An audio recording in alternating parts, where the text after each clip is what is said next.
räägime täna vananemisest. Et me käisime sinuga hiljuti kursijahilossis ja kui me kursijahilossist tagasi sõitsime, siis olime selline kena vestlus ja sa mainisid fraasi graatsiliselt vananema. Ja see oli selline fraas, mis see jäi kohe mulle meelde. See samas natuke nagu ehmatas mind, sest ma ei olnud nagu mõelnud enne sellise sõnapaari peale, et graatsiline vananemine. Et ma olen ka mõelnud väärikast vananemisest, aga mitte graatsilisest vananemisest. Et mis sa mõtled selle graatsilise vananemise all? Ma ütlen sulle ausalt, ega see ei ole mingi planeeritud sõna, see lihtsalt tuli ilmselt niimoodi välja, pannes seda sinna alla, et väärikalt vananemine. Aga kui seda nüüd kuidagi lahti seletada, siis võib-olla niipidi, et mis asi on nagu minu jaoks vananemine, eks, et see on elukogemused, need on nagu elujäljed, mis tekivad sinu kehale ja sinu nagu vaimule.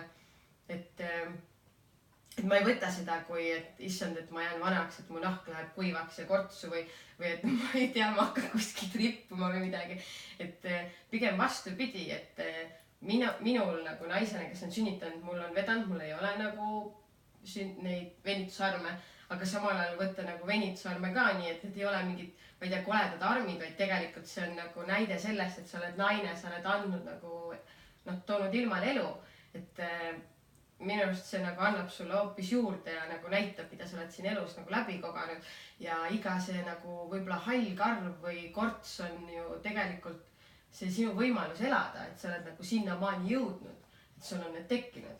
Kõigil muidugi ei teki ja teine asi, et võib-olla kui ma olen 50, võib-olla kui ma olen 60, ma ei tea, võib-olla ma räägin teist juttu. Aga praegu ma arvan niimoodi. Ja vaadates nagu neid inimesi, kes on minu ümber, kes on nagu väga kaunid ja ilusad kogu oma selles vanuses ja kõiges, mis nad on. Et mida see nagu sinu jaoks tähendab, et sa niimoodi nagu ära kohkusid selle fraasi peale. Ei no, selles mõttes on väga lohutav jutt, mis sa räägid. Minu jaoks pigem on vananemine alati on probleem. Või ma olen nagu mõelnud sellest kui probleemist. Ja ma vaatan suhteliselt nagu paanikaga, et mul on otsa ees mingid kortsud. Et see on pigem selline asi, mis tekitab nagu paanika. Et selles mõttes see oli nagu huvitav, mis sa ütlesid, et kui on mingisugune korts, et siis see on nagu jälg elust või nagu millestki. Sa oled sinnamaani jõudnud, et need on sul tekkinud ja miks nad on tekkinud, kuidas nad on tekkinud, eks ju. Sündides meil ju ei ole, on ju. Jah, no minu arust tähendab meeste jaoks see nagu ei ole probleem, kuidagi vananemine sobib meestele, aga üldse mitte naistele. Et ma ei tea, ma olen alati nagu soovinud seda, et mul oleks igavesti noor. Ma arvan, see on... Kuigi see ei ole võimalik, ma saan aru, et selles mõttes, et ma nagu pean nägema ennast kui mingit väikest osa nagu tervikust ja väikest osa loodusest, et ma ei saa ju sinna midagi teha, et inimene ju sünnib, elab ja sureb, see ei ole nagu minu teha, aga samas ikkagi nagu tahaks vinguda või ikkagi on kuidagi nagu mingi selline, ütleme nagu ennad raske leppida nagu sellega, et kui vaatad mingid pilte, mis olid näiteks 10 aastat tagasi ja siis vaatad praegusi pilte ja siis mõtled, et nagu edasi, et siis nagu midagi ei saa enam paremaks minna ju, et kõik läheb nagu halvemaks järjest. Vaata, minu jaoks on jälle nagu vaatevinkli küsimus, et mehed paranevad või vananevad nagu paremini, et see läheb nagu minu jaoks sinna ühiskonna alla. Et kust tuleb see, et vananemine hirmus või kortsud on hirmsad või see tuleb ju kõik sellest, et iluideaal on sile ilma sünnimärkideta, ilma kortsudeta, nii. Loomulikult peavad olema mingid eesmärgid ja sihid, aga see, kui see täpselt nii ja sile ilma sünnimärkideta ei ole, see ei tähenda, et sa oled halvem. Ja täpselt samamoodi nagu vananemisega, et kõik oleneb sellest, kuidas ise sellesse nagu suhtud, et minu jaoks on, loomulikult ma ei ütle, et ma tahaks olla 60, on ju, et hommikul ärgata on raske ja on ju, mis iganes silmanägemine ja kuulmine hakkavad kaduma vaikselt, et loomulikult nagu mitte seda, aga lihtsalt... ei pruugi tegelikult. Ja ei pruugi ka loomulikult, et mõni 80-aastane näeb välja nagu 30-aastane ja silm ka ei pilgu, ja milles see kinni, see ongi tegelikult suhtumises kinni, eks ju, kuidas sa seda nagu ise võtad, et täpselt nagu sünd, nii ka surm, need on nagu nii, et täpselt nagu vananemine, nagu sa ütlesid, et sellest nagu ei saa ära hiilida, et milleks siis seda nagu kuidagi, ma ei tea, karta või pelata või nagu õnnistame seda nagu, mis see on jah ühiskonna ideaal, sest et ühiskonna ideaal pigem on ka see, et naine peab olema noor ja siis ilus, kui ta on noor, siis ta on kena ja siis kui ta on juba vana, siis nagu siis no siis enam ta nagu kuidagi off the market või nii.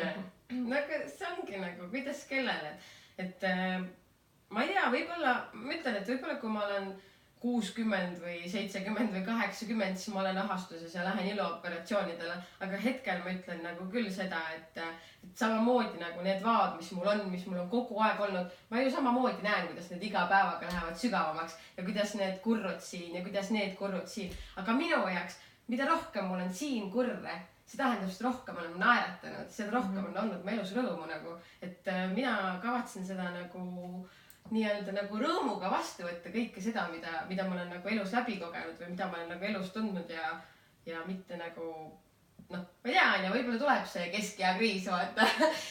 ma ei tea, mis ma siis teen, aga hetkel nagu siiamaani oma elust olen ma küll mõelnud, et ma kavatsen nagu ainult praatsiliselt vananeda, nagu rõõmuga vastu võtta seda, milliseks ma muutun või kõik see nagu, et ja naljakas on ka see, et kui ma ka vaatan neid pilte tagasi, siis noh, võib-olla ma ei ole ka nii vana, et nagu sellise pilguga vaadata, siis ma nagu vaatan alati, et kui ilus ma tegelikult olin, samal ajal kui ma ise nagu sel hetkel ennast üldse hästi ei arvanud.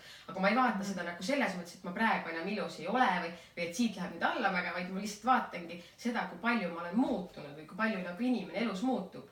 Ja tegelikult olen mina hetkel oma elus sellises punktis, kus ma tunnen ennast nagu kõige ilusamana või kõige kaunimana.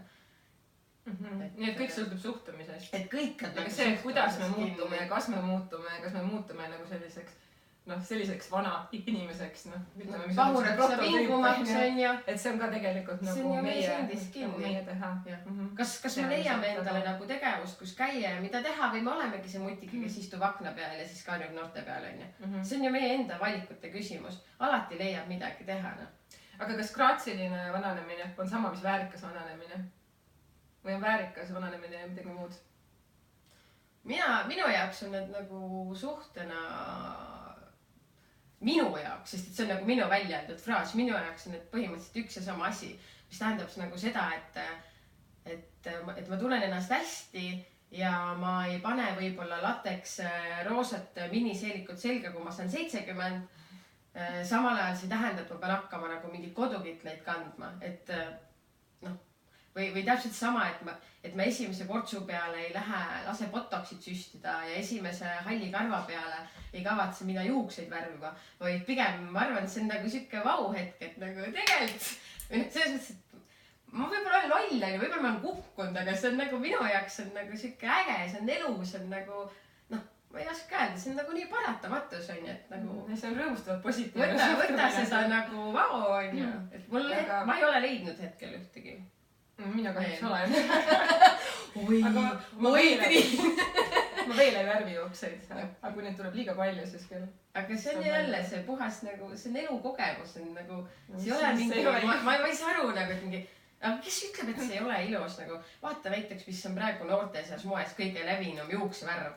Inimesed nagu annavad endast kõik, et nad saaksid elu eest selle halli, selle hõbedase tooni. See on moes praegu ju on ju. No ma tahtsin selle väärikuse teema kohta öelda seda, et jah, et ühelt poolt on see tõesti nagu selline sisemine suhtumise küsimus, aga teiselt poolt nagu selle väärikuse küsimuses ikkagi tuleb mängu ka minu arust keskkond. Et see keskkond näiteks meil praegu Eestis väga tegelikult ei soosi sellest väärikat vananemist, kui me vaatame, mis on pensionide suurus ja samas, kui me vaatame, missugused rohukotid inimestel on. Et ükskord, kui ma käisin apteegis ja seisin järjekorras, siis ma nagu lausa nagu tegelikult üllatasin, ma oleks öelnud, et issand jumal, et selles mõttes, et ma nägin nagu mingisugust tädi, mis oli mingi, ta võib-olla, ta ei olnud üldse vana, võib-olla ta oli mingi, no ma ei tea, 60-ndates või niimoodi. Ja ta tegelikult, tähendab see kotitäis rohtusid, mis ta nagu ostis. Aga mõtles säästad hommikusöögi raha, vaata. Sa ei peagi krõbistad nagu tabletid sisse ja kõrd on täis. Okei, nali naljaks. Just nagu see, kuidas nagu sellise pensioniga ja sellise rohukotiga siis ütleme, mis sealt siis üldse veel jääb järgi, et kuidas nad üldse siis nagu elus püsivad. Et ongi siis nagu need rohud ainult. Et nagu selles mõttes, et nagu meil ei ole väga sellist keskkonda praegu, mis võimaldaks väärikalt vananeda. Vastupidi, aga pensionär ju maksab 1,27 retsepti eest. no aga ikka, kui sul on 100 Ja kui rohtu, sul- nagu no sa maksad 100 ikka päris palju. 100 rohtu sul Tegelikult. vaevalt on, ütleme nagu oleme noh ikka julged, paneme sinna nagu 15 rohtu. Tavaliselt selle see on ka rohuga, jube. see on ikka tegelikult ka halb on ju, selles mõttes, et mul vanaema sõi ka vanemana päris palju tablette oma rohukarbikesega. Seal oli ka vahel oli tõesti nagu ühe päeva peal või hommiku peal oli 3 tabletti, aga nagu noh, selles mõttes, et kui seal on ka nagu 5 rohtu päevas või 6 rohtu päevas, see on 6-8 euri või? Et see ei saa olla nii vähe. No. Ma mäletan, kui ma vanema rohtusid ostsin, ikka maksid mingisugune paarkümmend eurot nagu. Tähendab need kõik. No oleneb jah koguseid. Kokku läheb ikka mingisugune, ma võib minna mingi 50-60. Ja oleneb kui tihti sa nagu ostma pead neid. Okay, ja teisalt nagu, kuule inimesed lihtsalt nagu palun, te ei saa jääda pensioni peale lootma. Tehke oma eluga midagi, investeerige, pange kõrvale. Nagu, selles mõttes, et riik ei pea meid ülal pidama, riik ei pea kasvatama mingid vanainimesi, kellele nagu, ma ei tea, pensionid maksta, et nad saaksid reisile minna. See on nagu inimesed enda teha, inimesed peavad suutma ennast ise nagu vanana ka ära elatada. Ei saa jääda lootma selle peale. Võib-olla kui meie oleme nagu pensioniealised, siis pensioniiga on mingi 120 peale pistetud juba on ja siis lihtsalt öeldakse, et meil said mingi pensionirahad otsa, et mis siis teed nagu, loodad pensioni peale. Nagu ma ei soovita nagu, et parem nagu hakkagi juba varakult selle peale mõtlema, et kuidas sa nagu vanemas eas saaksid ka olla see tore nagu rõõmus pensionär, kes lastelastele nagu julgelt raha loobib ja ise reisil käib, on ja mitte, et ei istu vireledes või noh, ainukese sõbrana apteeker, kellega tund aega juttu vesta, samal ajal kui mina ootan, et mina saaks midagi osta, on ju, siis ta kurdab seal ja siis ostab oma 20 rohtu. Tui, võib-olla mina kunagi selline.